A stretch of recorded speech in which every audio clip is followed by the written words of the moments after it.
Hey guys, Tom Downey here for Chat Sports. You'll have to excuse my stuffy nose, a little bit under the weather, but gonna plow through these videos anyway. We'll do the halfback rankings now, and again, no surprises here. Murray, Foster, Forte, Bell, and Lacey Charles are all obvious starts. If you own them, you're playing them, unless you don't know what you're doing. But you're in the playoffs at this point if you're watching these, so you should know what you're doing.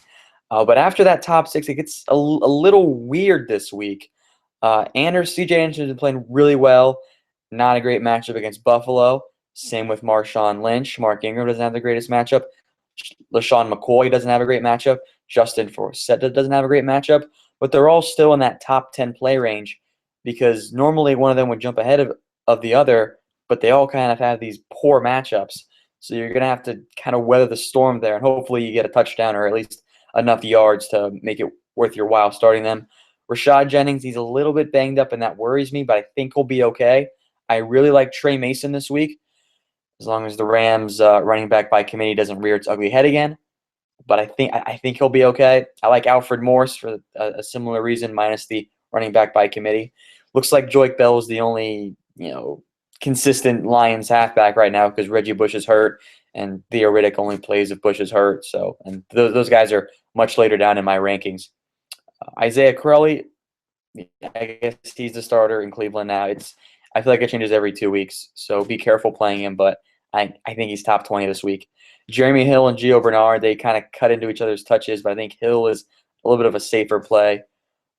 If Ryan Matthews didn't play New England, I think he'd be higher, but I think he's kind of getting back in the flow of things. Lamar Miller's touches have gone down, but he's still scoring and still doing everything that he's worth an RB2 in an RB2 look.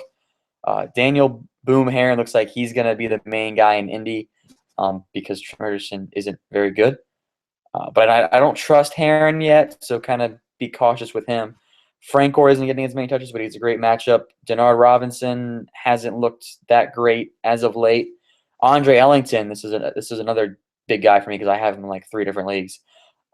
I'm very worried about his injury, so I have him ranked 24 for now. That might change during the week.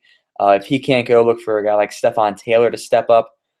But be careful with Ellington. I think the smart play might be to sit him if you can get away with having a different halfback.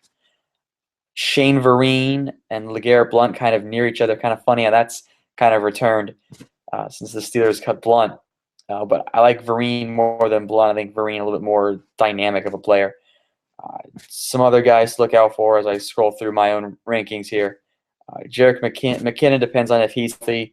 I don't like the Steven Jackson matchup this week. He's been playing pretty well, getting touchdowns and whatnot, but be careful with him. Doug Martin looked really good against the Bengals, but he's playing the Lions this week. That's a really bad matchup. Don't play Doug Martin. He's not going to do anything this week. You got the Bush Theo Riddick issue with their splitting time, even if Bush is healthy.